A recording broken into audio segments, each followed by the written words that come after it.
Hi, and welcome to KMS Brews, episode 11. Minifan Kim Jong-un here. Cameo Blind Mike is not in today, so I'll be taking over. Let's get to it. Kirk's desk, what are you drinking? Well, I just finished up my Sierra Nevada Celebration 2020. I really can't celebrate anything from 2020. But that was a great beer, nice old style, West Coast style IPA stuff that I used to drink before I went into the hazies. Now I'm back to the old style. Now I'm switching over to a beer which we'll talk about in a little bit, called Hombre Ajaro. It's from Mexico. It is a rye lager, so we'll see how this tastes. Pick this up today. All right, Shake, what are you drinking? So I have Bobo Pivo, which is a Czech lager from, it's a collaboration from Novara Rez in Portland and Liquid Riot. So for those who don't know Novara, it's one of the best craft beer bars in probably New England. Massive Belgian beer selection. They do some collaborations with some of the local places. It's a great place to go. You're not going to find any, shitty Bud Light or Miller Lite or anything like that. It's only going to be, some really good craft beer. You'll get a lot of, like I said, Belgian stuff. They take it pretty seriously, and this is a collab that they did with a local brewery up there. Is it better than Arms of the Abbey? Because in my opinion, they're the best for Belgians. I've never seen anyone have as many Belgians as they've had. Well, they have. So I haven't been to Armsby in quite a while. Desk, you might be able to speak to Novara a little bit better, being up in that area. They have an unbelievable selection.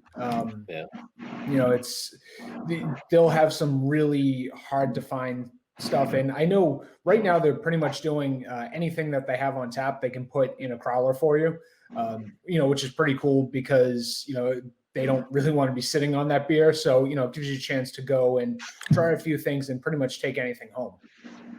Yeah, that place is always been fantastic. I've been to Armsby Abbey once. What I liked about that is that was right after the festival, is that they had a lot of Hill Farmstead on tap, which you can't get anywhere else really. Yeah. But I love Navari. They have definitely a lot of great Belgian. They've over the years have branched out more. They used to be pretty much all Belgian when they first started. Liquid Riot and Novara are actually the same. They're brothers. Yeah, they're brothers. So they are. So when they collab, they're actually just collabing with each other. Oh, okay. I didn't know that. But it's funny because like the guy who owns Navari is presently, I think he went this year to live in France and learn how to brew or to make organic wine this year. So he's living in France for the year. Yeah. So it's a great place if you get the chance to come up to Portland. Yeah. Hopefully when COVID's over, I can start, we can all, visit these places again. Yeah. Inspector J, what are we drinking? I figured if I'm going to be drinking, what time is it? 1:30 on a Saturday. I'm going with a triple from Vitamin C, In Search of the Beach. Nice. Triple IPA, not a triple, correct? Yes, sir. Yes. Right. Sorry. Thanks for the correction. Yep. Triple IPA. I have it in a glass, which I'm not really sure where it came from. It's some brewery in Connecticut. It's like a little bumblebee or something. Maybe something my son got. But yeah, like I said, I'm not usually imbibing, so I figured I'd go for the gold here early on. Can I ask you a question about vitamin C? Because in some of the beer groups on Facebook, I'm not sure if you guys are on them. They're causing quite the stir because everyone loves their IPAs, but everyone's saying that their collaborations are junk.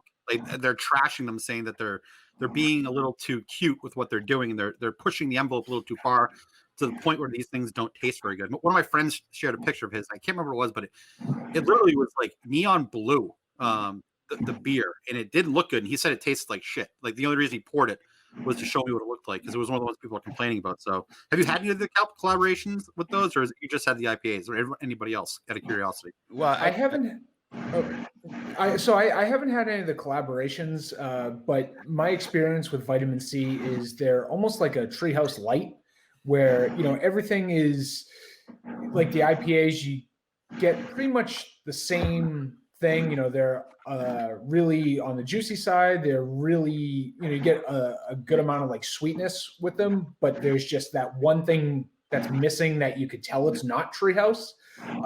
They're pretty good from what I've had, but yeah, I just see them as that one step below Treehouse as far as the quality, even though they do pretty much the same types of things.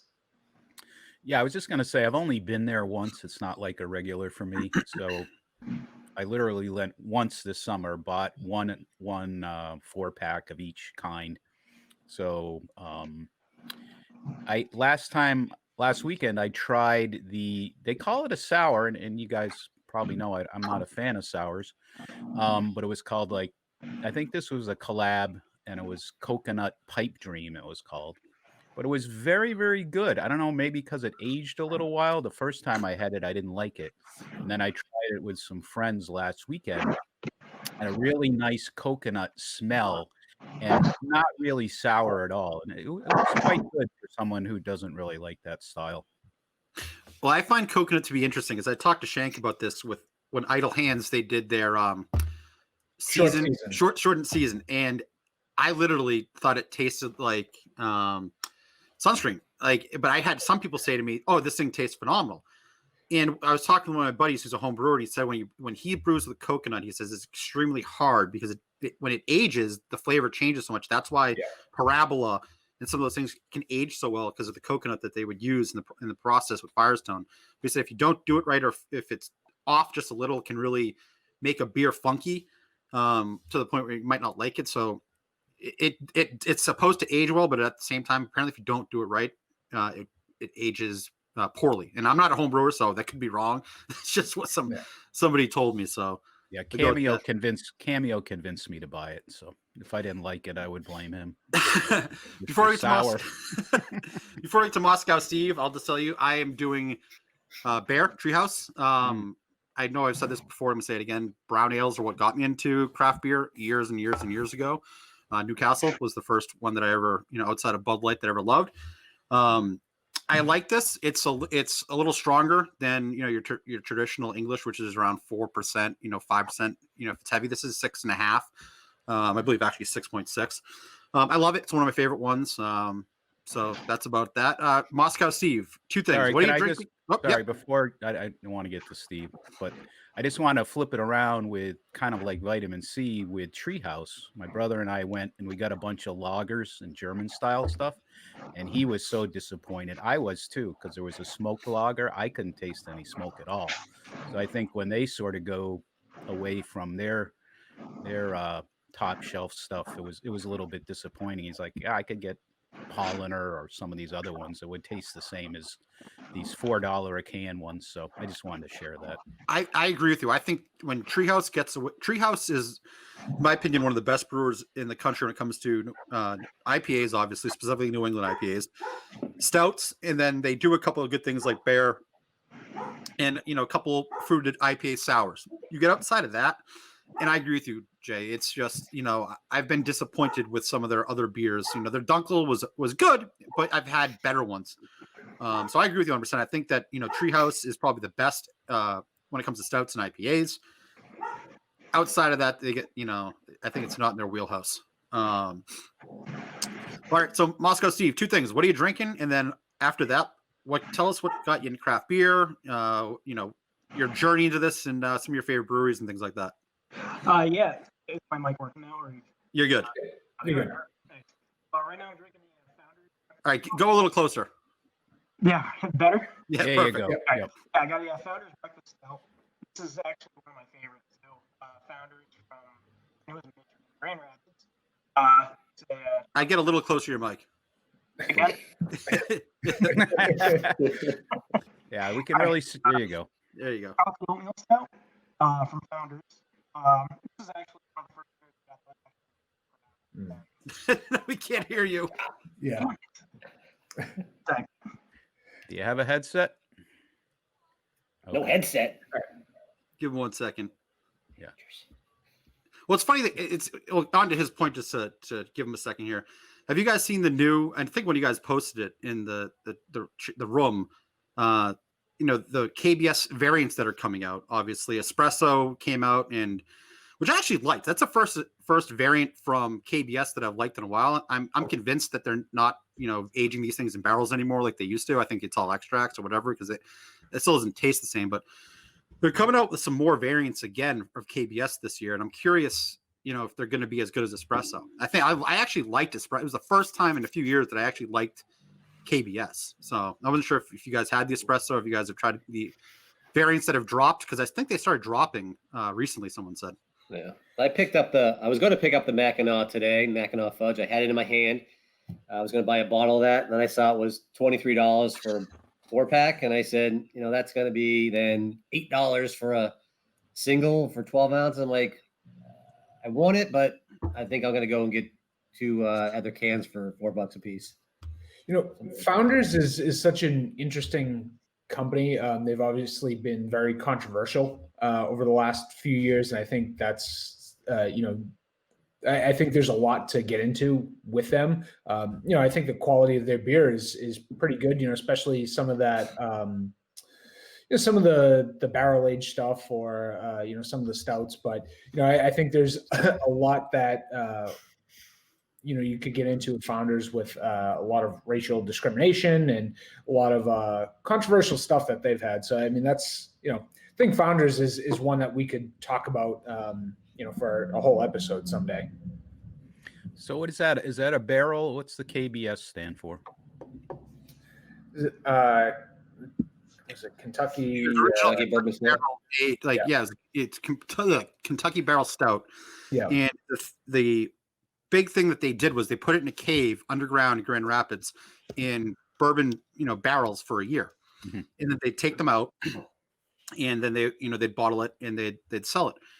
It was extremely small batch though, because there was only so much room in that cave. So that's why, years ago it was such a white whale to get. And then all of a sudden, you go to a store now and there's still KBS on the shelf probably from 2 years ago, because it sits now. And I'm convinced there's no way that they're still doing it underground in a cave. I don't think they've ever, told anybody that they stopped doing it. But one thing that a lot of people have said on the groups, and I don't know if this is true or not because I can't find any old packaging, but they say if you look at the packaging, it changed from like KBS, the bourbon stout, to a bourbon flavored stout, which makes people, the conspiracy theory was, they're saying that because they're putting extracts in, they're not really aging them anymore in bourbon barrels. So who knows? I'd hope. I mean, I still, like I said, the espresso variant that I tried last year was good. I liked it a lot, actually. It reminded me of the old school way, and maybe it was just because there's so much coffee in it, it hid some of the flavor. But I don't know. I liked it. It was the same thing when CBS came out. CBS was the same thing. They put those in barrels underneath with maple syrup. They waited, and then all of a sudden you can get CBS everywhere. And for the longest time, you could not get CBS outside of Michigan, even though KBS would come to Massachusetts, in small batches. So I don't know, like what Shank said, that Founders is they're an OG when it comes to the craft world, and them and Russian River, we could do entire episodes on them, and Firestone and Racer, a lot of those guys that were old school. But I don't know where Moscow Steve went. I sent him a message. I was gonna ask you, on Twitter. So I guess you guys just want to talk about the Shelton brothers and wait for him to get back. Yeah, sure. All right, Kirk's test. What's the story? This is a sad day for me. Shelton Brothers has been an importer for Belgian and European beers, and also beers from the United States over the past 24 years. And so they were the people brought in Drie Fontenaine, Cantillon, McKellar, Delisson, and then Prairie, Anchorage. So just various just great beers. So they always had some issues with how they were a little bit brash. So some people did not like them in the community, but they put on great festivals, and they brought in great beers. And unfortunately, they've gone bankrupt, and so there's, I guess, various stuff behind that, but they're owing millions of dollars right now. So the bank has pretty much taken everything over, liquidated all of their beer, and so they're closing down for good. So right now there's a void in who's going to bring in these beers. You know, like everybody wants Canyon, everybody wants Dree. So right now, you know, they supposedly they also want to have, according to the article I read, that they want to have the ability to kind of pick and choose who gets to be the new importer for these beers, which I don't know why they should get that chance, but it's sad because there are a lot of great beers out there that and unknowns that became popular that can't come in the United States right now as they're gone. They had the festival. I don't know if I went to 2 of the festivals, which they put out, which they bring in all their beers. They have the brewers actually come, and then they had 12% imports with them for at least a few of those. And so I met the Yeasty Boys. That's where I first met them, and they actually sent me beer, like I said, another episode through Shelton Brothers for something that I reciprocally did for them. And it's just it's too bad. I'm hoping that we can still get those beers back in this country.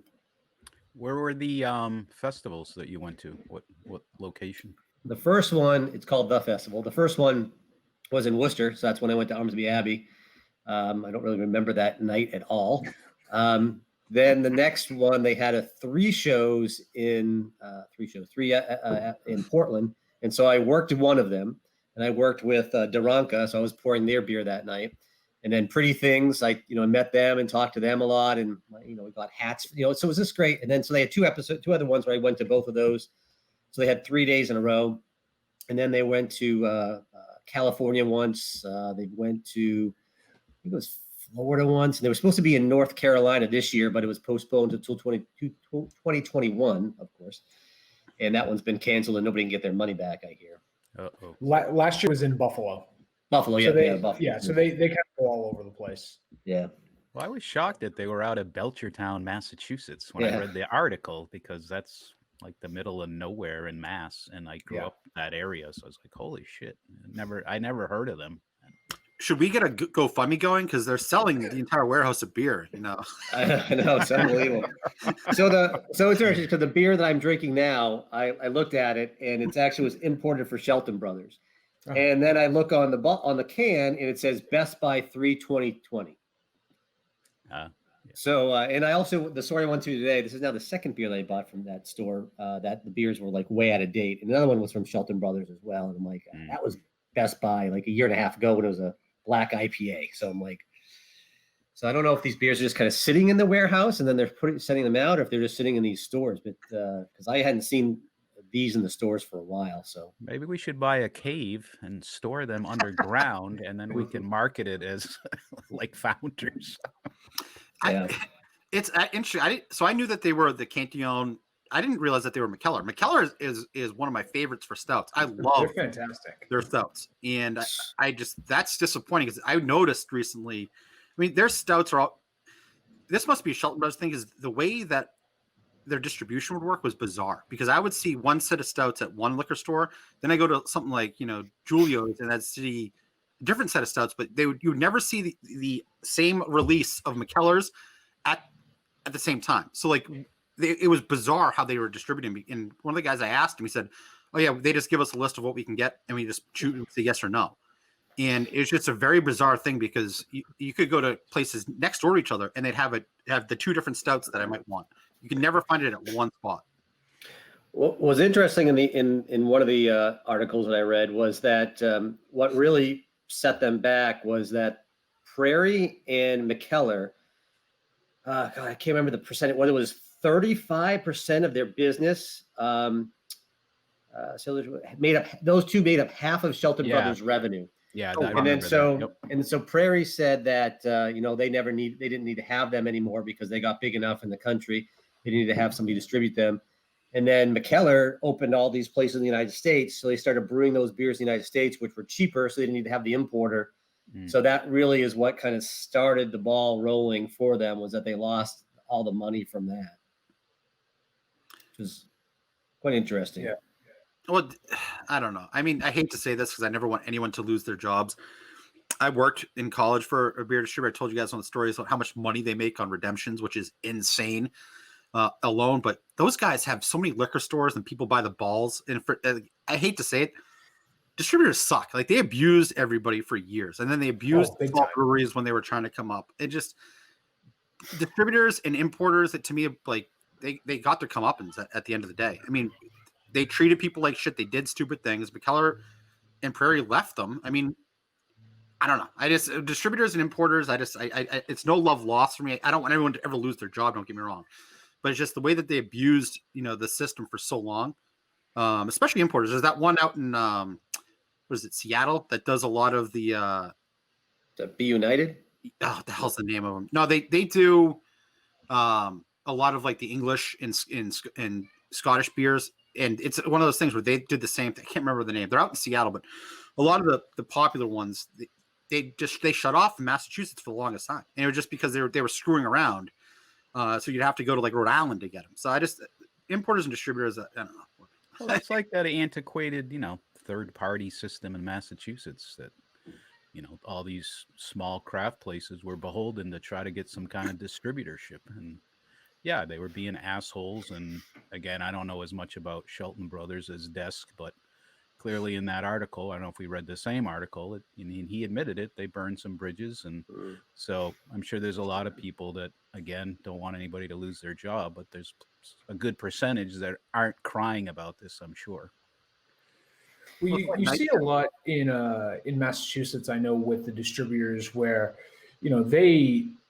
they'll get an account and they don't give a shit. If it's a smaller brewery, they put minimal effort into getting the beer into stores. And if they do, it's, they'll put it in the same store that is historically a Bud Light crowd. And, it'll be an IPA that'll sit on the shelves warm for 6 months.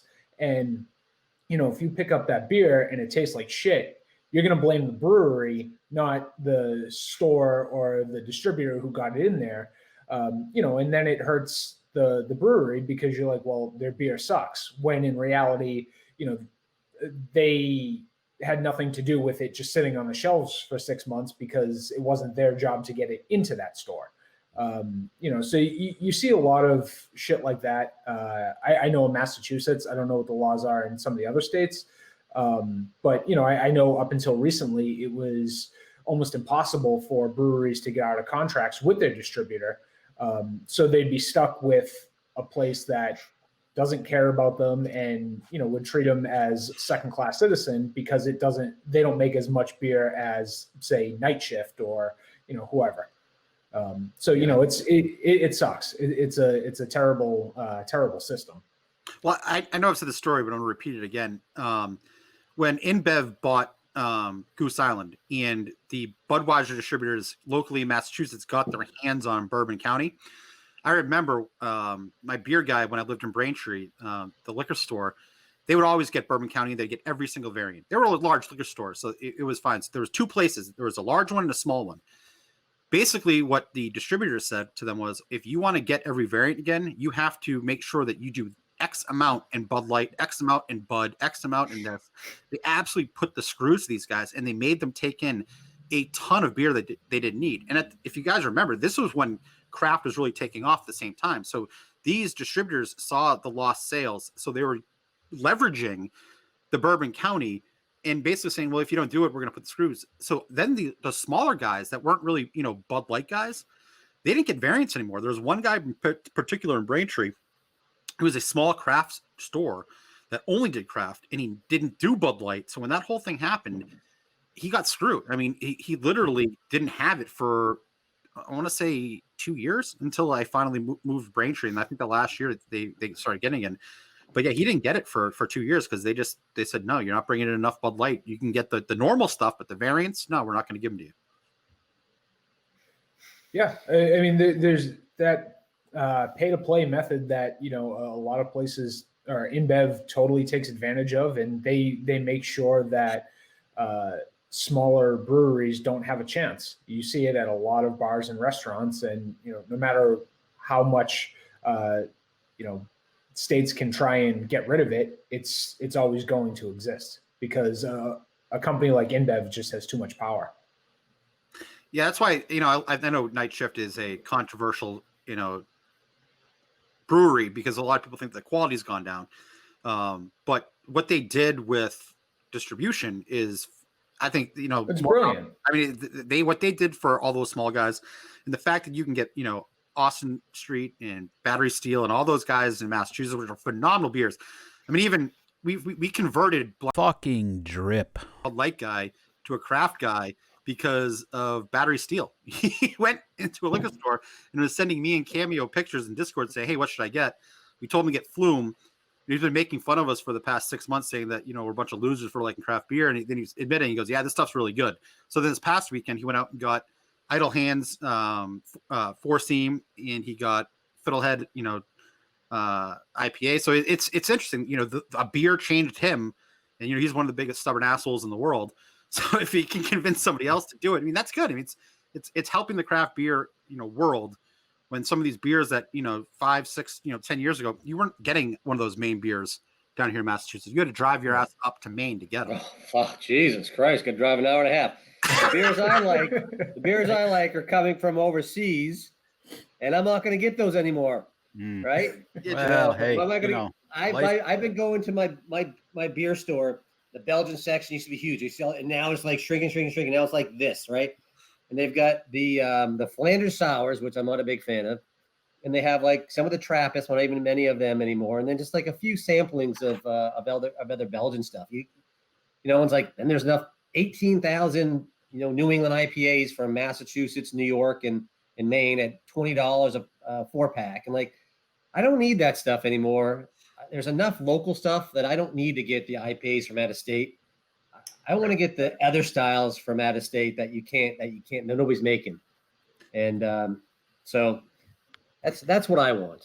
No, I agree with you actually, like a lot, Des, because when I first got into craft beer a long time ago, Belgians were the majority of what was on the shelves in a lot of these, craft stores. And you're right, those spaces have completely shrunk in every single one. And I like Belgians. I mean, I don't love them, but I do. I like them. If I see a good Belgian, and if you recommend one, I'll grab it, especially in the spring. I like to have Belgians in the spring, but I don't know. Like, I don't see them anymore. You're rarely, and even, Trillium used to do Belgian style. Like, you don't see them from them anymore. I mean, I don't know. Everyone's going where the money is. We talked about this. It's understandable. It's business. But what's going to be the next thing? Why can't Belgians be the next thing? Because we need something now. We're in a rut with it's been sours, stouts, and New England IPAs for the longest fucking time. Like, when are we going to get out of that? Every so often, we've talked to Pilsners and Dunkels. People are, but those haven't caught on yet. Why can't be the next thing? Hey, it's fucking Manhattan season anyway. So what are you worried about? There's always plenty of stuff out there. I read an article that, like Des just said, it's a business, and if people are selling 27 New England IPAs and they're making money, fine. That's what they're going to need to do, especially with this COVID bullshit. And, I think the Belgians, not that I know a lot about them, but they've been around for a long time. And with this, bankruptcy and stuff, maybe they're going away. And I don't mean to be a dick about it. It's just, maybe there's not the appetite for it. I don't know. But I do think you're starting to see a little bit of an uptick in people being into lagers. I think, I think people do have a little bit of hop burnout. Hop heads are very fickle, and they're every time they find an IPA that they like, they're always looking towards, okay, so when are you going to do this with Galaxy hops? When are you going to do this with Mosaic? Instead of saying, you know what, I found a beer that I really like, I'm going to stick with it. They're always looking towards the next thing. Whereas I think the lager crowd and the Belgian crowd, they are much happier when they find something that they like and they're going to stick with it. So it's not going to necessarily sell at the same quantity that IPAs are, but I think you're always going to have a solid crowd that are going to come back for those beers that they like, unlike the IPA crowd. So they're loyal. They're loyal like a desk. It never lets you down. Supports you exactly. and everything. Right. Okay. But don't you guys think, like, when you guys go into a liquor store and you see that cooler or the shelves filled with New England IPAs, at this point, I've tried so many of them. Like, I don't want to try anymore because 9 times out of 10 they suck. Like they're not very good. Oh, And exactly. I know when I walk in and I look at and I see Austin Street or Battery Steel or Idle Hands, I'm like, I'm going to grab 14 or I'm going to grab Flume or I'm going to grab Never Ender if they have like. I don't want to grab the latest Pipeworks, which I think is a shit brewery making shit IPAs. It's just like, and I don't know how they're making money. It boggles my mind. I'd rather go to the shelves and look around and find a Belgian I've ever had or a brown ale I've ever had. Like we were saying before the show, you don't see brown ales anymore. You don't see Belgians anymore. All the beers that were more prevalent 8 years ago at the craft stores, those shelves are shrinking. I mean, the stouts are growing, IPAs are growing, but it just in the seasonal beers always will have a section of the craft store. But I'd like to try a new Belgian, especially a Belgian sour, like a true Belgian sour. That's actually one of my favorite styles of beer, but you can't find them anymore, like ever. And it pisses me off because I'd love to find a good old school Belgian sour. Yeah, I mean, I went to the store. I went to a different store today, and I bought a Rogan beer from Germany. Never had a Rogan beer style. I bought some rice lager beer, some rice beer from China, and then I bought this Mexican rye lager. That's what I bought today. And like, and there are all these different IPAs on the shelves. I'm like, one, how old are these as well? How long they've been sitting here? I don't want to go and buy like this beer that's going to be, I'm so cheap. Like, and I'm not going to go buy $20 4-pack. And I'm like, okay, this has been sitting here for 3 months and now it's like crappy. So I'm not going to buy that beer, that IPA that's been sitting on the shelf. I only know if it came in that week, I saw it like on Instagram or something, I'll buy it, but I'm not going in there buying IPAs unless I know exactly when it was brewed. So you notice us older guys are cheap bastards. We have the same thought process. Yeah, that's right. I can get a 12-pack of Sierra Nevada hazy little thing for $14.99. I'm going to buy that. That's a good beer. I know. I'm going to buy that every single day before I experiment on a 4-pack for $20 or $16. And it's overwhelming now. It's just you can't take in the volume of different beers. And by the way, I might have to retire as producer, Kim, if you mention that shithead asshole again on the broadcast. He wants to come on. He's begging. No, it's not coming on. I'll edit the whole thing out. I can't see Carano's tweets now. I don't know about what happened on the I can't Billy see Madison either, because it blocked us all. No, it's interesting though because like to your point, Jay, I always have a 12-pack of hazy little thing in my fridge, always. Like, and especially in the summer, because if I'm out grilling and I just want to like have a couple beers and I just grab them. Like I always have a 12-pack and it's a phenomenal beer and it's cheap and but that's the thing. People like us who've tried a lot of beers are kind of past that phase where you're going to be stupid enough to buy some $25 4-pack that's going to taste like shit. Or, back, they don't do this as much anymore, but I'm sure you guys remember this, a few years ago when everyone was pushing the limits on triples. And they would taste IPAs. like fucking soap. Yeah. Triple IPAs, they tasted like soap because there was so much fucking hops in them and it was disgusting. But that's what people are trying to do. And I just think that we're at that point now where a lot of the people that have been doing this for a while are just like, you know what? I found the beers that I like on the IPA side. Let's go experiment with Belgians. Let's go experiment with this. But now, like I said, you can't find it. Like my favorite Belgian sour, I can't remember the name of the brewery. I couldn't pronounce it. But like the Omega, and that's sour. Yes, thank you. I can't find that anymore. I haven't seen that in like 2 years. Saw it at the store today. I can't. The store's around me. I haven't seen like there's Curtis Liquors in Weymouth is the only store I know that actually has that beer in stock. Is that the new sponsor of our show? What the fuck? I will drive to Maine and deliver it to you for a flat fee of $100. I have the Trillium model. Oh, sorry. I will send you some if you can get the beer from Colorado that I need. That will send to Massachusetts. What beer is that? That is Primitive Beer in Colorado. Nice. They make all sour stuff and off thing. We'll talk about that. Yeah, we can do that. That's the thing that I'm glad that Massachusetts got rid of that fucking rule.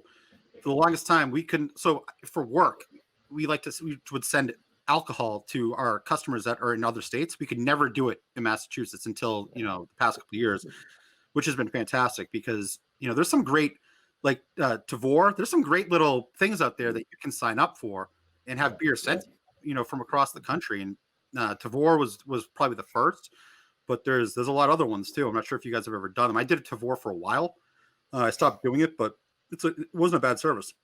Yeah. I've done random orders from like Craft Beer Kings, which is kind of similar. It's not a subscription service, but you can go and pick individual cans or bottles. It's a really cool thing to be able to do. It does get a little pricey, once you add in that shipping cost, like we were talking about before. $30. They're from California, right? That's a California place, Craft Beer Kings? Yes, I believe they're California. Yeah, I ordered that twice when they had free shipping because.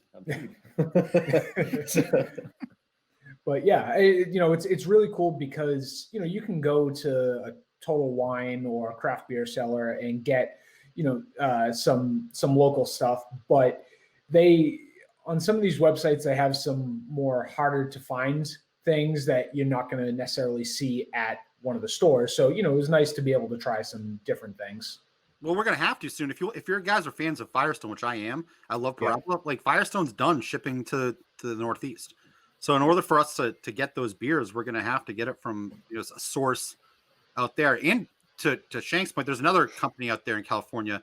That's how I got Paraba Java. Like I never had Paraba Java because you can never get it in Massachusetts, and it was a California company that shipped to Massachusetts. That's how I got it. But before we sign off, I have a question for all you guys, show related. What do you think the special project is? Anyone have any ideas or thoughts? So I was thinking about it. The first thing that came to my mind was some sort of like investigative journalism. That's what everyone's thinking. So, kind of like Kirk did with Cullen in the Globe, and it sounded like he was working last year on something with Marty Walsh. It sounded like fucking drip with that or what. And another one that I'm not going to mention his name because he gets paranoid about it. But yeah, there was two people working on it. Another edit for me, Jesus Christ! Don't name these assholes. I don't want to. I didn't name name. I'm talking to Shank with those initials. Jesus, I don't want to. But yeah, that was my first thought because it's something that Kirk likes to do, and God knows he has plenty of enemies that he could target, and I think it's something that could be big. But yeah, that's what I thought it might be. I mean, do you guys think it's going to be 2 days? I mean, his tweet the other day that some people freaked out about, saying that 3 days a week, 1 day with Blind Mike, 1 day with Jared, which I think I'm a huge Jared simp. I simp for Jared all day long. Really? I didn't know that. I think he's the best Jared on that show. I love him on the show. And then 1 day Kirk and Steve, which I like that idea. I'm just curious if they're going to fill the other 2 days or if it's going to be like how they're going to do that. Because I know his contract, unless he revised it, Kirk's mentioned it many times that it was 5 days a week. It was 1 hour, 5 days a week. So I'm curious if they redid his contract or if they're going to do 2 days with this new project. But yeah, people are thinking the same thing that you're thinking, Shank, that it's some type of investigative or true crime. Because Kirk, one of the best suggestions Kirk ever made, in my opinion, for things was outside of Tickled, which was one of the best documentaries. If you guys haven't seen Tickled, you got to watch Tickled. No thanks. But, Cold was an awesome true crime. I agree 100%. Yeah, that Kirk mentioned, on his podcast. Yeah, and I think that. It seems that that's something he might like to do. So maybe he's doing a true crime podcast. And it as Dave said, he thinks if it works, it'll be extremely successful. And some of the most successful podcasts are in, the true crime, genre. So I'm curious, Desk Inspector J, do you guys have any thoughts or curiosities of what it could be? I don't know. I've been thinking about, what could it be? I have no idea. And I'm just excited to hear what it is, but I'm hoping that, if we're going to have 3 days a week, or then he said 1 day a week, then I just want to get rid of this podcast. I'm hoping that the show will continue on, at least, I need a job. I mean, I got to be there every day of the week. So I'm hoping that I at least am still involved, whatever the show is. Someone had some very lengthy observations in Discord, someone who doesn't post. So I don't know if you've seen it, Kim. I saw it this Yeah, morning. yeah. So I thought they had some good ideas. I think true crime is too saturated. There's too many true crime podcasts. But with that, there are some god awful podcasts, true crime podcasts that are like top 50, top 100 that I've tried to listen to. You get 30 seconds in and you just can't do it. But I think it just shows how much of an appetite there is for that type of podcast. No, I agree, but I have several that I think are pretty solid, and I don't. Yeah, I'm not buying that one. I would go more with the music / movies podcast or some type of show like that. The investigative journalism that takes a ton of time, and I think it might be too Boston centric if it's a barstool thing. It takes a lot of legwork, and Kirk, at least right now, I know it's bipolar Kirk, which he admits he seems a little burnt out and clearly angry. This last podcast, angry at everything. So I don't know what he's thinking, but I would say it's more towards his brain that knows every friggin' movie and every song and something like that. Well, yeah, I mean that probably work as well. I mean, I think that that the live shows last week with somebody fucking with Kirk again, and with the town fucking with him, and COVID. The one thing that a lot of people haven't really discussed yet is COVID really screwed up the show in the sense that a daily podcast is a tough thing to do, and Kirk was doing it masterfully. I mean, his show was phenomenal. Like when COVID happened, things started shutting down. So he would build up to these events like Madawaska or the Vigil or the Wilbur show that we were all waiting for. And I have tickets to both shows. Yep. So COVID kind of stopped all that stuff. And as the Sacco show and things like that, it works, but at the same time, it's not the same type of buildup, and it's a lot more headaches. Like it's so much easier, like before COVID, just to call up the Wilbur and say, we're gonna have a show here. Now with Sacco, they had to make sure that with the COVID restrictions that no one was going to fuck with them. They do a charity event and someone fucks with them. So it's just like, I can see how this type of stuff is probably getting to him and Steve. And if they can find another project to get views and to make more money, it's good all around. And especially with less stuff being out there because of COVID right now, it's a smaller world. COVID's really shrunk what can be talked about in the stories and things like that. I think it's a good pivot, and I think that it will be successful because everything that he's done so far has been successful. So whatever it is, I'll be looking forward to it. Yeah. But we're at 43 minutes, so I know that Cameo wants to keep it at that. So do you guys have any closing thoughts, ideas, questions, comments? Thanks, Steve. Moscow Steve for coming on. It was great. Get yourself a headset. Best guest we've had. We're happy to have you come back. Absolutely, we're happy to have you come back. And like we've said before, if anyone wants to come on, DM any one of us on here, Cameo Blind Mike, Desk, myself, Shank, your inspector. I would love to have you on. With that, anybody have anything to say? Yeah, nothing. All right. Take Well, care. cheers, everybody. Have a great week. Hope all is well.